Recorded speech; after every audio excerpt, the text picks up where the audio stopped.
بسم الله الرحمن الرحيم. الحمد لله رب العالمين، والصلاة والسلام على خاتم النبيين والمرسلين وعلى آله وصحبه وسلم وبعد. waxaan caawa halkan rabaa inaan ka soo jeediyo hadal aan badnayn oo ku aadan bal Soomaalida iyo qaabka ay u samaysan tahay ee ay maanta ku dhaqanto iyo sidii ku habboonayd inay u dhaqanto ee dantu ugu jirtay. waxaan ku hormarayaa aan qodobkayga koowaad ka dhigayaa dadka ku howlan inay lugta qabtaan ay jiidaan geedi socodka iyo horumarka ummadda Soomaaliyeed ee kuwa kalena ay ku howlan yihiin siday kor ugu qaadi lahaayeen ay horumarkooda u sii xoojin lahaayeen. sidaynu wada ognahay ummadda Soomaaliyeed waxay ahaan jirtay waayo waxaan u malayn Maxamed Siyaad Barre Allah u naxariistay baaba ugu dambeeyay waxay ahaan jirtay waddan xoog leh oo markaan xoog leeyahay waa xagga niyadda iyo moralka, xagga isku kalsoonaanta, xagga isku duubnida iyo sida ay u maamushaan danahooda.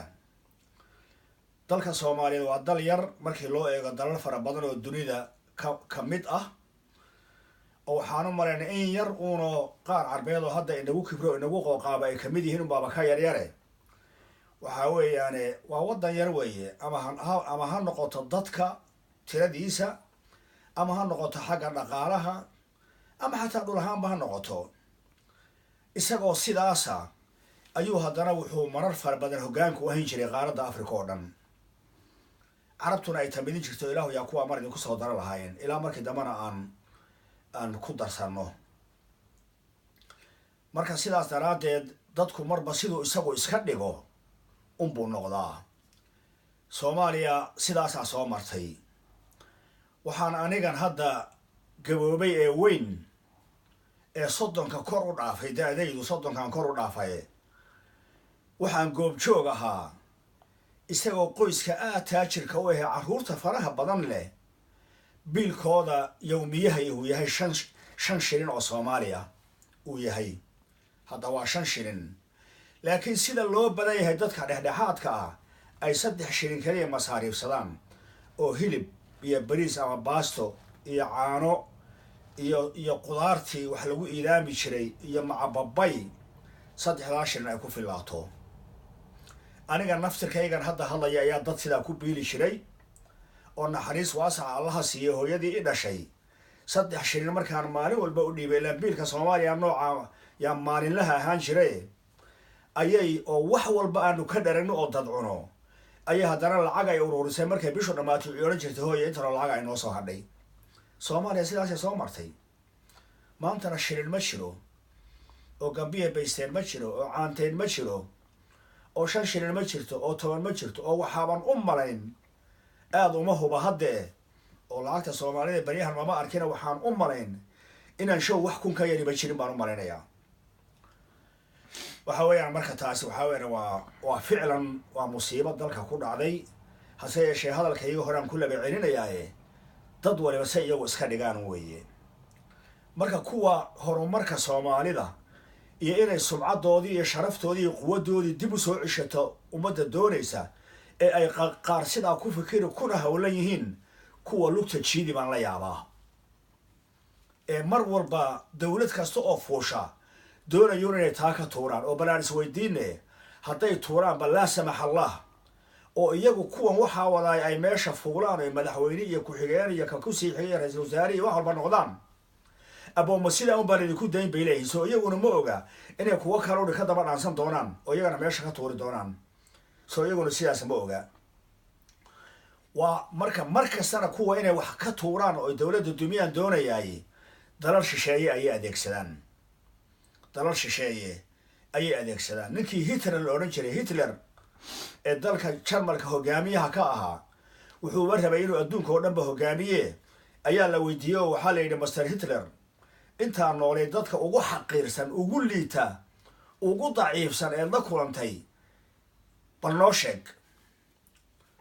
wuxuu yidhi waa kuwa markaan dalkooda qabsanayo een ixtilaal ku samaynayo kuwa gacanta igu siiya ee igu kaalmeeya anu kuwa ka xaqiirsan oo ka xun weli maana adduunka ku arkin buuri. waddankoodaan rabaa inaan xoog ku qabsado marka kuwa igu taageeraya arrintaa gacan igu siiya ummaddaa ummad ka xun weli adduunka kuma arkin buuri. waa hadal Hitler laga soo wariyey weeye.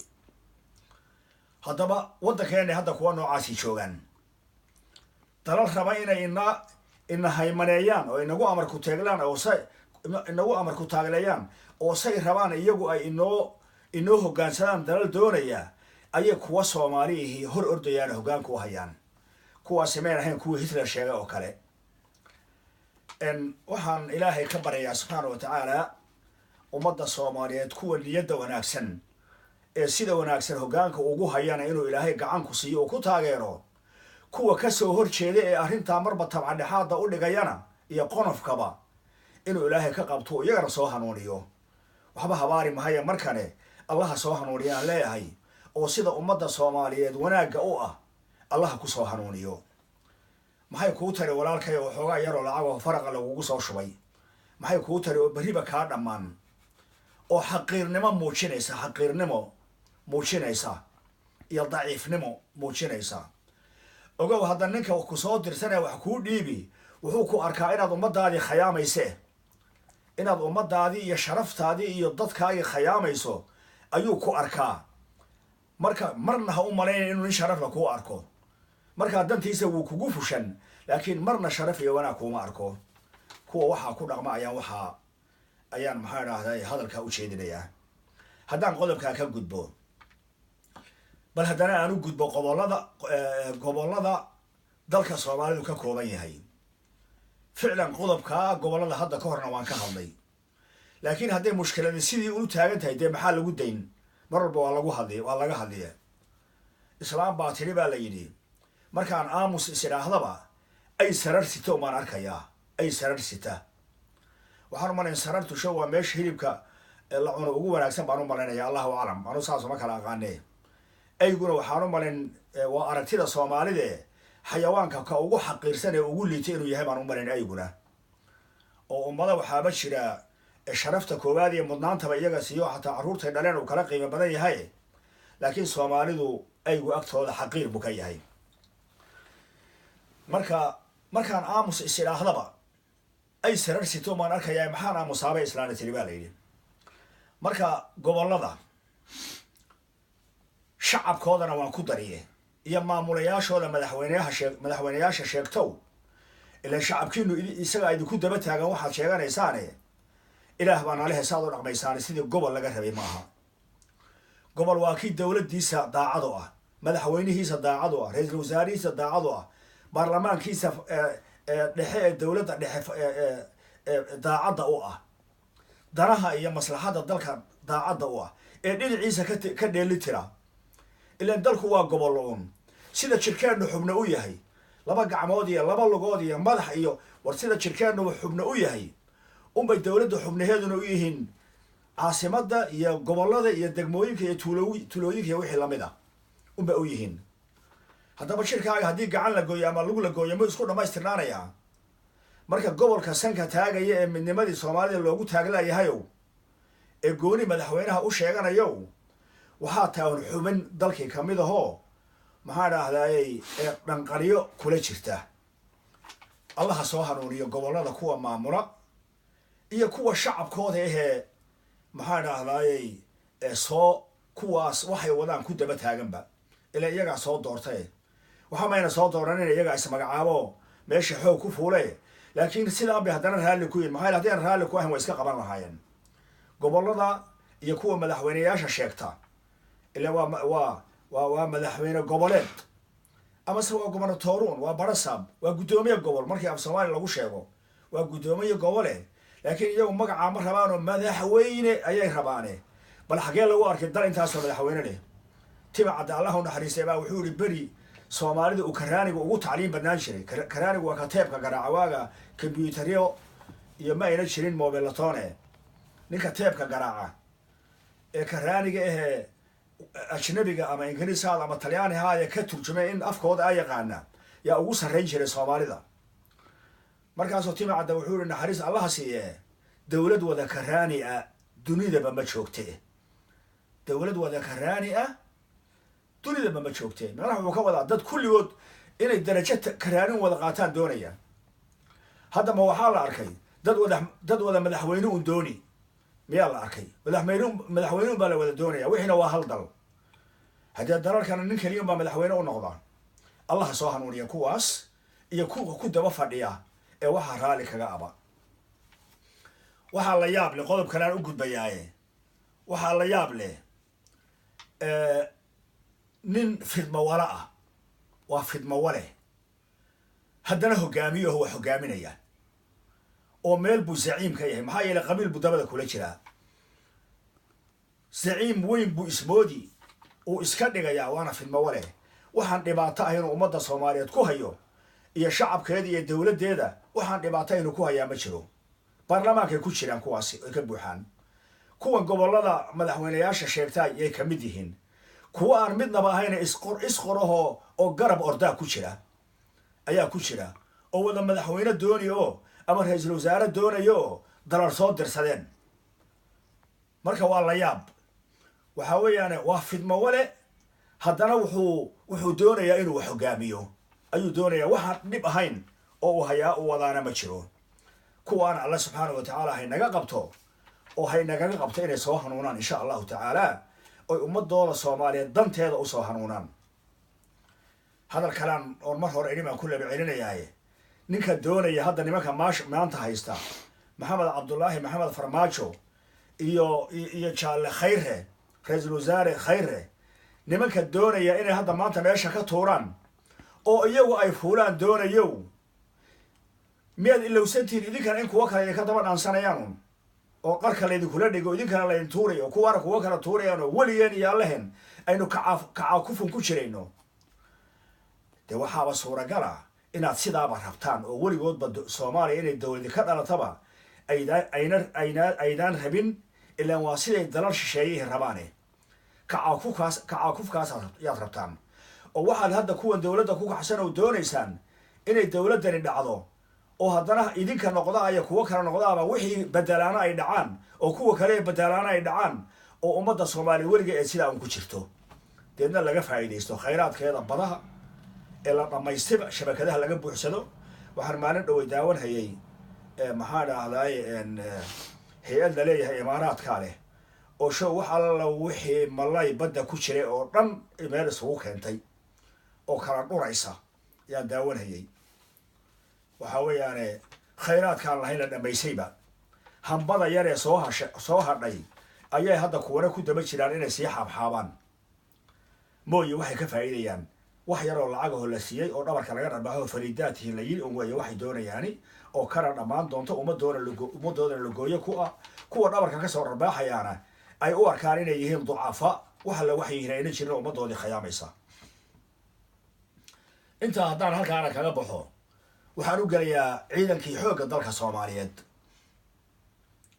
war ciidankii xoogga dalka soomaaliyeed ee afrika oo dhani ka gariiri jirtay hadda ay ka cabsan jirtay waxaa weeyaane xagguu aaday meelu aaday maleh wuu joogaa isku dubarid iyo wuxuu haba kala firdho ha kala tagtagaba oo markii maxaa dhahdaay dowladdii maxamed siyaad barre markii ay dhacday ciidankii dalka joogay quwadda iyo xoogga lahaa kuwii isaga bedelay unbaa kala diray oo yidhi jabhadaha hubka ku wareejiya nin military ahoo ama sarkaala ama xigeena ama askari ahoo dalka usoo dhinto hubkii sii wataay jabhad uunan aqooninba wuxuu yahay si hubkiisa ugu wareejin way la kala dhaqaaqeen qaar waliba meel iyo reerahoodii bay la aadeen ciidankii halkaasu ku burburay hadday ciidankooda daysan lahayen oo haysan lahaayeen oo siduu ahaa ay ku qabsan lahayen oo ku maamulan lahaayeen haddee ciidan unbu u ahaan lahaa iyaga unba haysan lahaa dalkuna ma burbureen ciidankii dalka ilaalinhayaa la kala diray kuwii maxamed siyaad barre ku xigay baa kala diray soomaalida qaar kamidii waxay odhan jireen ilaahu maxamed siyaad barrena dhaafi ilaahuna dhaafi hase yeeshee ilaahu wax ka khayro noo keenba ma aynan odhan jirin. maxamed siyaad barre tegiye maxaa bedelay? dugaag baa bedelay ummaddii soomaalida la hadhay oo meesha aynu maanta naallo ina dhigay. allah subxaana wa tacaala ummadda soomaaliyeed kor ha u soo qaado. waxaan rabaa marka inaad ciidanka xoogga dalka soomaaliyeed dhismo u baahan yahay. sideedaba dowladi maxay dowlad ku tahay? ciidan unbay dowlad ku tahay. ciidan unbay dowlad ku tahay. hadduu xataa inqilaabo uu madaxda markaa jirta inqilaab ku sameeyo, haddii dowlad xoog lahoo cadaalad darraba ha ku socotee dowlad xoog la unbuu ahaanaya oo dhisan. inta ciidan military iyo boolis iyo ciidamada sirdoonka oo quwadii ay joogaan, dal sidiisaba ma burburo. wuxuu rabaa ha ku dhaqmo, ma burburo. dal xoog la unbuu ahaanayaa. maxaa yeele ciidanku waa ka amniga waddanka ilaaliya weeye iyo xuduudadiisa iyo xataa gudihiisaba waa ciidankii booliska. haddaba haddaan ciidan quwad dhihi jirin, sidee bay dowladi ku dhisnaanay quwad ku yeelanaysaa? waxaa marka lagama maarmaana in arrintaa aad looga fikriy iyo weliba aad oo ciidankii soomaalida dib loo soo celiyo. waktiguba wakti hore ha noqdo oo raggii ciidankaas hogaamin jiray saraakiisha ahaa ee hataa ninkan hadda hadlayaay uu ka midka ahaa haba waaweynaadeen ha gaboobeen. hase yeeshee haddee muxuuba da-yar iyo wiil kuray bal iyagana gooni baan uga hadli doonaaye muxuu hogaamin raggii ciroolayaasha ahaa ee ciidanka iyo dalka dhismihiisa ku soo ciraystay. raggaas ayaa la rabaa in ciidanka ay hogaamiyaan oo ay ururiyaan. markaan hadalkaa leeyahay anugu hadda nin dowladda soomaalida shaqo iyo ciidan iyo sarkaalnimo iyo ka raba ma ihi haba yaraatee, hadalkuna waa iga dhab. laakiin waxaan leeyahay waxaa dowladda la gudboon inay ciidan dhisto, oo dowladda qura lama gudboona, shacabkay la gudboon tahay. warma shabaab baa maanta inagu ciyaar lahayd hadduu ciidankeenni joogo, oo marba meel bamba ku tuuri lahayd, oo ma gobol baa intuu sanka taago odhan lahaa madaxweynaan ahayoo anigana gobolkayga federaalku ma soo faragelin karo. ma gobol baa sidaa ku dhici lahaa inuu yidhahdo haddii maanta ciidan xoog li joogo? ma qaar baa intay mucaarad iska noqdaan caasimadda dhexeeda wax ku shirshirin lahaa oo marba lacag ku qaybin lahaa? ma dhacdeen waxaasi. ciidan baan jirin hawshaa qabta. marka ciidankeenii xoogga dalka soomaaliyeed ee cali hebel cali boobaaye cali kada cali la odhan jiray, cali boobaayuhu waa kuu ku bilowdaye ciidankeenii allah inoo soo celiyay subxaana wa tacaala, oo ciidan dalka hogaamiye oo xukumaha noqdo. madaxweyne iyo ra-iisul wasaare iyo taliyo ciidan iyo baarlamaanku inta ay ciidan haystaan haddee ciidina hawshay wadan ma carqaladayn karto. laakiin markaadan ciidan ba haysan oo laga yaabo in gobolkuba kaa ciidan fiican yahay laga yaabo, haddee maxaad marka aad dowlad ku ahaanaysaa? qarkaa lagaa qabsana waa lagaa tuuriye. bal da-yarta aan magacaabay een anigu iska reebay aan haddana galo. horta haddii sideedaba la muqaaraneeya da-yarteena innaga soomaalida waa dadka maxaa dhahday dhallinyarada ah iyo da-yarta adduunyada siday u dhaqmaan haddii la muqaaraneeyo waa kaaf iyo kala dheeri weeye. kaaf iyo kala dheeri weeye. innaga da-yarteennu haddee waa kuwii intii dalku burbursanaa un dhashay weeye. in dalku burbursanaa ama uu soo burburayay 30 sano, hadda 30 sano iyo 20 sano iyo inta u dhaxaysa iyo waxaan hadda aan joogay oon waday hadalkaa waxay iga yar kala go-aye. da-yarteena dhallinyaradeenna waa rag iyo dumar bee. dhallinyarada adduunyadooda iyagaa maamulaa. caqli iyo cilmi iyo fikrad bay ku maamulaan iyo talo. kuweenuna waa dadka burburkii dhashay iyo soo burburkii kuwa dhashay weeye. haddee muxuu maamuli nin uun aabihii oo waxbooba arki jiray oo isaguna waxboobun ku dhasho lagu soo koriyey oo wax la boobi iyo wax la dili mooye aan wax kalaba indhaha saarine muxuu caqli ahoo kale uu la imanayaa? marka ilaa man raximahum rabbahum subxaanahu wa tacaala. haddaba waxaan odhan lahaa dadka dhallinyarada ah ee da-yartii afkaarta dadkii waaweynaayayna qaadanin oo yayna raacin, oo waa inay ka hor yimaadiin oo wixii xun ay ummadda ka qabtaan oo hogaamiye kooxeedka iyo hogaamiye goboleedka iyo hogaamiye fidmowalaha iyo dadka noocaasa waa in dadka dhallinyarada ka hortagaan. kuwa la dhashay kuwa dhalay kuwa u dhadhow waa inay joojiyaan ay ka qabtaan oo yidhahdeen saaxiib saad arrinta kuwa dambe ee khalad baa wada naga joogsan yidhahdeen weye laakiin markay shacabka u tumaan oo ay daba galaan oo waxa khaladku ku socda ku taageeraan haddee marka ummaddu ay qabyaalad bayna rogtay ay sidaa un weligeed ahaanaysaa sidaa weye marka dadkeena dhalinyarada ah allaha soo hanuuniya subxaana wa tacaala oo ha ka dhigo kuwa afkaar wanaagsan qaata oo ku cibro qaata dhibka ay iyagu kusoo koreen ay soo mareen iyo wanaagga la rabay siduu yahay arrintaa muqaaranaya ku cibro qaata allah ka dhigo dhalinyaroy ha la kaco dhalinyaroy dadkii waaweynaayen anigu ku jiray mar horaan idiin sheega waxaan idinku idhi 30 kor u dhaafay yani idinku idhi meeshaan gaadhaysa idiin sheegi mahayo waxaa weeye dadka dhalinyarada ee yaryarow waxaa laydinka rabaa inaad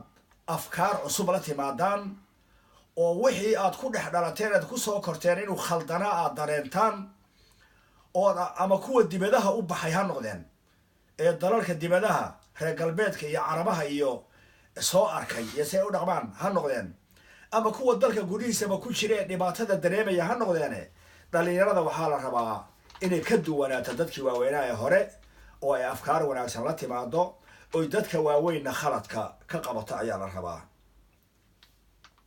marka fidmawalayaasha inaga qabta dhalinyaro fidmawalayaasha qabiilka dabada kula jira inaga qabta ciidamada shisheeye ba hadda meeshaan aan yar xuso waxaa su-aalah oo isweydiin leh ciidamada shisheeye ee 20,000 oo askari oo hubaysan kor u dhaafaya maxay dalkeenna u qabtaan su-aasha isweydiin leh dalkeenna maxaa faa'iidohay u hayaan waxay u hayaan inay iyaguna ku noolaadaan oo lacag aynan dalalkoodii ka helaynin ku qaataan dalalkoodiina lacag ku qaataan dalkeennana ay midnimiya wanaag ka hortaagnaadaan ilaa hadduu dalku hagaago iyaga waa la diri una wa iska tegayaane waa in dalku qulubaa gedigaa ku jiro si ay u joogaan laakiin maxay qabtaan ma 4 tuugo shabaab ay soo qaban waayeen hadday daacad yihiin wadaada garh fiiqan oo aan diinna waxba ka aqoonin shaydaan uu leexsaday shaydaan iyo ibliis uu ku adeegto ma kuwaasay soo qaban waayeen ma dalka soomaalida ila waa ciidan baa ciidan dhise ma dalka soomaalida ciidan quwadda oo iyaga badal u samayn waayeen ma amniga dalka ilaalin waayeen 20,000 ciidan ka badan waxaa weeyaane meesha waxaa ka cad ciidan daacada mehe waa ciidan danaysta oo iyagii dalalkoodiiba danaysanayaan iyo quwado kale oo shisheeye oo kasii dambeeya kuwa sii maalgeliya qodobkaas in laga fikiro u baahan yahay oo had intaan wax kalaba la samaynin horta bal ciidan soomaaliyeed oo bedela la dhiso oo 20 ay yihiin iyo 20 kusoo labalaamiya 20 kale oo kusii labalaama anigu waxaan hubaa 20,000 oo askari oo ciidan soomaaliyeed oo daacada oo mushaar qaadata oo caruurtooda masaariif u hesha haddii la helo waxaan hubaa inay dalka wax alla wixii dhanqaryaho dhan ka nadiifin lahaayeen maxaa ciidan soomaalida waan aqaanaa ciidanka soomaalida waagu calaamadda wali jiray indhaha faraha lagu haya waxa ma arkaa farta afka lagu haya ma hadla dhagaha ma maqla yani askarinimo iyo shaqo askareed mooye wax kale siyaasad iyo maxaa dhahay wax kale oo anigu u dhuntu leelaa ma jiro waagay dhaqanka noocaasa ay ku dhaqmi jireen waxa weeyaane waagaasi ciidan ahaayeen laakiin askari hadda aan nolol ku filan haysanin isagiyo aabihimana ay qaraabsi usoo barteen haddee wuxuu dalka u qabanaya ma leh allaha kariimka ciidan xoog leh ummadda soomaaliyeed oo shisheeyaha waddanka jooga ee haysta ka bedela allah subxaana wa tacaala haynoo keeno kuwa ku qaraabsada ciidamada shisheeyaha kuwa ku qaraabsada oo dana ku wata oo meelahay joogaan iyaguna dana ka fushada ayaa jira waa gobollada waxaa weeyaane arrintaasina arrin dee maslaxad ummadda soomaaliyeed ay ugu jirta ma aha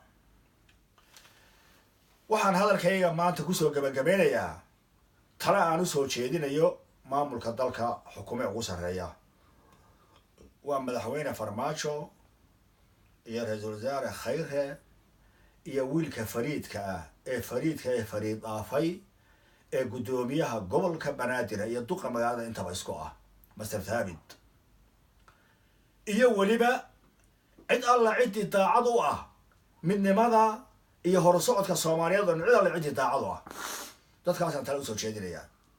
taladaasi waxaa weeyaane marka ugu horreysa qodobka koobaad waa in diinta islaamka iyo ilaahay tawakulkiisa la cuskada weeye.